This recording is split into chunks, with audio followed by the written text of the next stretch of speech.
My name is Tim Regan and I'm a postdoctoral researcher at the Roslin Institute with the University of Edinburgh. So my areas of expertise are in host pathogen interactions, disease and livestock, and in particular aquaculture species, molecular biology, genomics, that sort of thing. The way my research is relevant to COP26 is that we focus on diseases in bivalve shellfish, and there's two reasons this is relevant to COP. One is that they're an incredibly sustainable source of protein.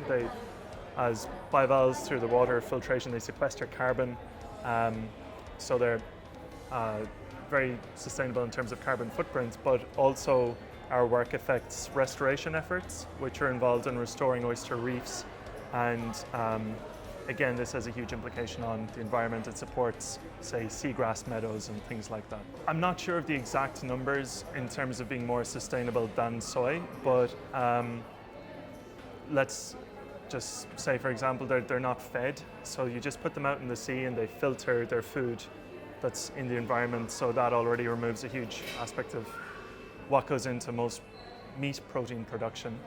And as I mentioned, they sequester carbon as well. They put it into their shell, which then just goes to the seabed. So they're removing carbon from the environment that way. Probably there won't be enough done to have enough change that we need, but one thing that I feel is different about this particular COP is that there's growing frustration and public awareness, growing pressure from the public, and that's what's needed to translate into political pressure to make things actually happen. So I think that's positive.